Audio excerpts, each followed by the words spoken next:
Welcome back. Again, I'm Jim Benson. We are here at Old Line Bistro with BRTV's celebration of Small Business Saturday.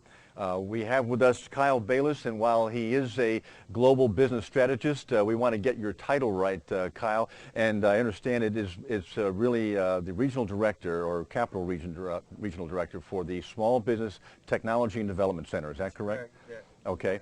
And now we got the title right. How about giving us a little background on what that long title means? Right. It stands for Small Business and Technology Development Center. The T is something special to us. It means that we're a technology center, and I'll tell you later what that means. But there are the SBDCs, Small Business Development Centers. There are 68 nationwide. Every state has one. Maryland has one, and we're funded partially by the SBA, the state of Maryland, and the University of Maryland. And the University of Maryland is our home. So technically we're employees of the University of Maryland. And which campus are you on? College Park. College Park? Yes. Our primary goal is to provide one-on-one, no-cost business consulting. And it doesn't matter what type of business you're in, and it doesn't matter what life cycle you're in. So you could be a startup, or you could be looking to do a succession plan or selling your business. We have counselors who either have that experience in doing that or can find the experience to assist that client in achieving their goals. Well, that sounds like a tremendous resource for anybody in the state and the area particularly who's interested in either starting or moving their business forward or even wrapping it up to move on to another part of their life. Can you give us a little background, Kyle, about what brought you to this kind of position, both education and business? Yes, I actually have, I would say all of the people, all of the consultants that work at our organization have owned their own businesses before, so they know what it's like. That's important. It is, and so I came from owning my own business. I owned a very successful consulting management company, and I decided I wanted to do something. I came to Washington I felt government could help the economy, that could help people. And so I'm doing in reverse now. So I worked in the private sector for 25 years, and now I took this position working at the SBTDC. And that's, as you said, maybe optimistically, but I think hopefully you're in a good spot to be able to deliver that kind of expertise and help to small business owners. Most of our consultants are either ex-bankers, marketers. So we have, I think, every level of expertise to provide. Again, I want to emphasize this. This is free. This is no cost. Yeah, you can't beat that. When we're talking about Small Business Saturday and we're talking about good deals, that's about the best deal you can get, is something for free. Right, right. Excellent.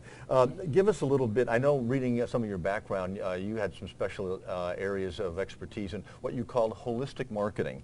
And can you give us a little idea of what that is and how that differs from other marketing strategies? Yeah, I think the important thing for any small business to understand is their target audience and who they're trying to sell to. And then try to determine what's the best way to reach that audience. Is it email? Is it direct mail? Everybody has their own way of wanting to gather information on a product. Holistic, I think, means more in a sense of find those elements that pull the trigger on that consumer to say, yes, I want to do business with yours.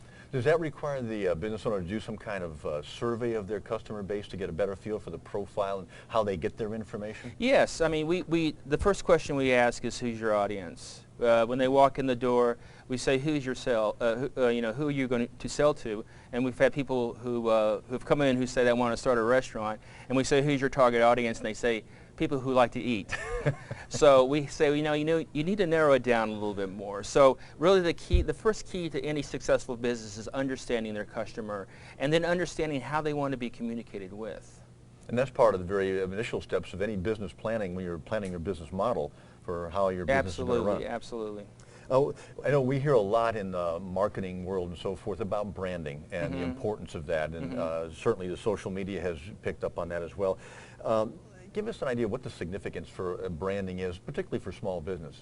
Yeah, I think branding is, it's one of those things that for small businesses, it has to be a little more intuitive than a larger business. So when you think about branding, you think about the name of your business, it needs to immediately register with the customer what it is you're trying to sell. You're not a Verizon. You're not a huge company who can spend millions and millions of dollars to change your name or to project yourself in a certain way. So I like to view it as the company has to be, the name of the company has to be intuitive. It has to be, you need to understand exactly what they're trying to sell, and I think that cuts down on a lot of the doubt of whether or not that's the right place to buy the product. Well, that's important because you hear a lot now about, I think the internet has opened up even some more in terms of domain names, and why it's important to keep it simple and maybe not so clever or esoteric or mysterious in terms of the name, because they don't have that kind of budget where you can establish, a Best Buy or a Sears or some other thing nationally, with that kind of budget. It has to be real targeted for what you're looking for. So when somebody puts, how do I find this in the search engine window or whatever, they're going to pop up and be recognized, even if they only have a one-store operation. And that's correct. And we have people that have that type of experience on our staff that can train people on the various social media and search engine optimization to make sure that you're found. We also have a long list of what we call workshops, training, that we charge a low amount for.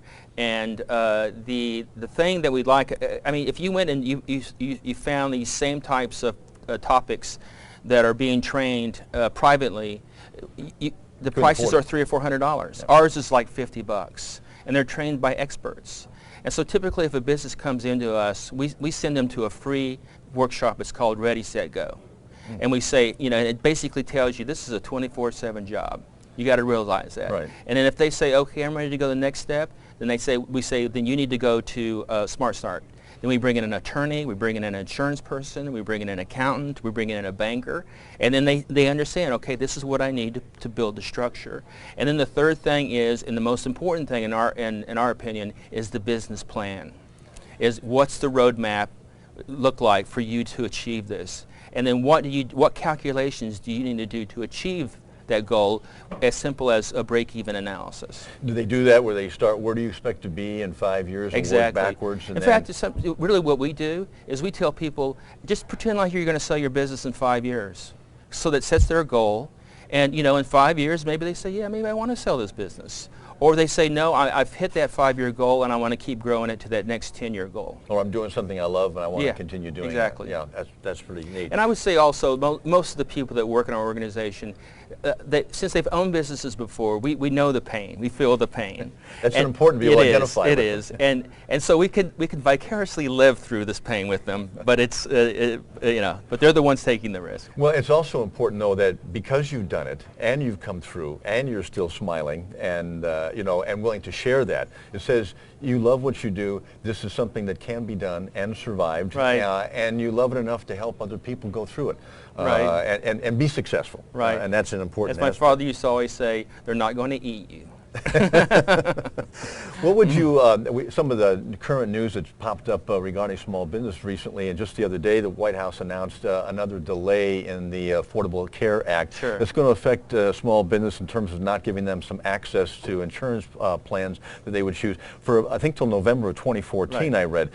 What kind of impact does that have for established small business concerns? Well, I think really the most important thing an established small business needs to understand is it doesn't affect them unless they have 50 or more employees. And the typical small business is really under 50 or is less 50 employees. That's what the threshold is there. Yeah, and so they can go out and they can find insurance on their own in the market in the way it's being set up. But it does take the pressure off the employer not to have to worry about providing that life insurance. Okay. What about the impact on hiring if they're trying to grow? Maybe have a negative impact and try to stay under that 50 because of the insurance. In my opinion, if you're growing and you want to hire that 51st employee, you're growing. There's a good reason. Yeah, there's a good reason for that. So I say, it shouldn't deter anybody, and I don't think it will deter anybody if they want to hire 10 more people. In most situations, those hiring decisions are based on calculations already done that says, I'm growing at a rate that I can justify this hiring. including a healthcare cost. Yes. And that's part of what they should be looking at when they do it. Absolutely. I think you're correct. I think they need to put the complete cost of what it's going to take to bring on a new employee. Because usually there's training as well as all the other human resources aspects of it. Yeah. So there's a cost to a person, and we have an estimated cost, and depending on what kind of job it is, we can tell them what it's probably going to cost them to add that person to their company. That's good. What would you, from a advisory standpoint, maybe think about if somebody, as we're coming to the end of the year, people think about resolutions and setting goals, business and personal. Maybe one or two action items that a small business owner who's ready to move to the next step or wants to grow his business, what kind of things should he look at, maybe to take that step during the next year and make it a goal for him? That's a good question. One of the training programs we run is called CEO Accelerator, and the target attendee for that program are businesses that are grossing at least $500,000 a year, and they're on a growth path. And so what happens is they reach that point where they don't really have the business acumen to really take it to the next level. So I think as a business, they're saying, I need to learn this, or I need to figure out who else can do this for me. This is part of the skill sets I need to add. Yeah. And so I think you have to, as a small business, you have to evaluate your business and what what skills you have that you can continue to support, and what are others that you need to outsource or try to find somebody to do for you within the organization. There's a book, and I don't want to pitch it too much, but there's lots of books out there. I know, but there's one in particular that we really live by, and the main theme of the book is work on your business and not in your business. So at some point, I may be a great baker, but I'm a lousy business person. So if I'm a lousy business person, that pie is never going to get out the door. Right. So you have to really understand your shortcomings, and I would say that's what I would recommend for any small business, to really evaluate and to set some goals and look at their financials and look at, are they meeting those financial goals each month, and if they're not, then go back and try to figure out a second plan, or even have one in place and ready to go if that happens. If they're not already meeting those goals with some degree of comfort, then they're not really ready for that next move, and they need to build the business a little stronger so that they can take that next step. Right. Does the term CEO put anybody off? Many small business owners in a small operation don't often see themselves as a CEO, owner, operator, fine, but a CEO, that gives a whole different vibe to it when you think about it. And I just wonder if anybody ever comments that maybe you should rename the course. Well, actually, a lot of people use CEO, but we want to make sure people understand it's the person who's making the decision in the business. Right. Even Larry, who owns Line, he actually went through this program. Right. And we've had just tremendous response, positive response. We've actually had to turn people away from different cohorts. And real quickly, I don't think I mentioned this, it's a 12-week executive training program that's 3 hours every Friday. Okay. So for 3 hours, we have instructors come in, and we beat them up. We do. We say, look, this is reality here. If you're going to take this business to the next level, you need to learn these things. Well, the military does that when we talk about, you train like you're going to fight. So you need to make it as realistic and really put tough questions to them. Right. One of our clients is the owner of Busboys and Poets. So, we have 50 million to 0 in clients. But as far as military, and I'm glad you brought that up, we have conducted almost 40 days of training for a program for the SBA called Boots to Business. Let me get that straight, Boots to Business. And the purpose of it is for recently discharged military service men and women, and those that are about to be discharged. And we hold those at Andrews, and they are providing 2 days of, if you want to be an entrepreneur, if you want to start your own business, these are the elements, these are the things you need to understand. Well, that's great information, not only for our audience, but for me personally, not only because of my own interest in that, but my son just finished 9 years in the Marine Corps and is looking to go into business, so I'm going to have to put him on to that. Where's he located? Well, right now he's in Wilmington, North Carolina, the Camp Lejeune community, but we still got a place for him that we can call home, and maybe at least let him look in the region down there, because you said everybody's got, every state's got these regions. But real quick, I just want to really review some of the the other things that we do, because I don't want to just pitch that we do one-on-one counseling.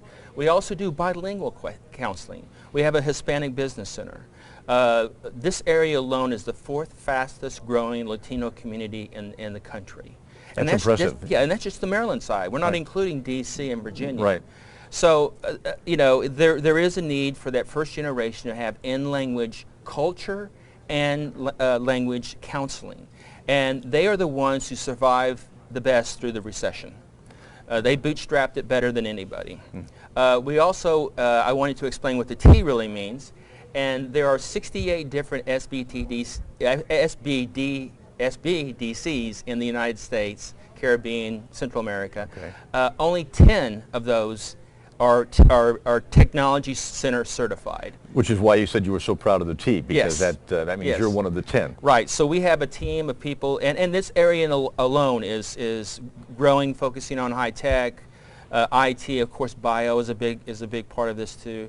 But we felt like it was important to have the skill sets in place to service those types of clients. And so the other resources that you have, you say along with the bilingual, do you have other niche areas that you focus on? We have an expert who's a retail expert, and he's a statewide counselor. So he'll go to any place in the state to talk to the client about what she might do to improve their retail services. We also have probably the best thing that we're trying to really push right now is export assistance, is to convince small businesses that 96% of their customers are outside of the country. Somewhere else. Yeah. So, but the global marketplace really does exist. It is. And I tell you, when I was consulting, that's what I did. I focused on those mid-sized businesses because that's why those multinationals survive. Because in one country the economy is doing fine, and another one it may be doing bad. Well, they offset. Right. And so there's no reason to apply the same kind of principle to small and medium-sized businesses. It goes back to not putting all your eggs in one basket. Exactly. You want to make sure you have a diverse enough portfolio of both business, services, products, and customers base that you can survive whatever's going on in any particular market. Right. That's impressive. That's right. Well, I just want to say, I want to share some numbers with you, if you don't mind, real quick. I hope I'm not going over my time limit too much. But in this last year, our fiscal year is the same as the federal government, so it ended on October 1st. Right. And so just in this county alone, just in Prince George's County and Montgomery County, we created 287 jobs with our counselors, and we helped them find loans or equity of over $15 million. That's a lot of money. It is. And so we're proud of the fact that we have these ex-bankers who know exactly what the bank is looking for. Right. And then we also are well tapped into angel groups, angel investors, and then that leads obviously into VCs, and then hopefully someday a private equity. Right, and that's the key, is there's so many different paths, and many times there are programs, both private and public, that have been put in place, but not everybody's aware of either that they're there at all or how to access them, and what they need to approach them. We call ourselves the best kept secret. The best kept secret. Yeah, we because of the way our money's government money, we can't use it to advertise. Right. So it's great to go on shows like this and promote our services, which again are no-cost one-on-one business counseling and low-cost training. Oh, that's a great pitch for that, and certainly, hopefully, our audience will pick up on that and take some notes and get the SBTDC right, and know that you're on the campus at College Park for University of Maryland, and that for the most part, much of the information and counseling is free. It is. And that's important. And Kyle, I can't thank you enough for coming by this morning, sharing that. It's obviously a lot more information. We could do probably another whole interview on some different topics. I could keep going. Yes. And we'll get you back here maybe next time to talk some more on some other specific areas. But thank you again so much. All right, thank you. And any last words for our Small Business Saturday audience? We can also help assist in government contracting. Oh, well, there you go. That's a whole different business in itself. That's a whole different program. Yeah. We'll take care of that the next time we see you. And again, thank you, and have a great holiday. All right, thank you. Okay. Thank you very much to Kyle Bayliss for his presentation and information. We are here at the live at the Old Line Bistro on 11,011 Baltimore Avenue, Route 1 in Beltsville, and we invite you to come by as well as you're tuning in online. Take advantage of the good deals they have in wine, spirits, and food, and the wonderful staff and customer service that's here. So we've got that for you, and let me just check if we're going to take a quick break, and then we'll come back in a little bit with some more information for you. Thank you.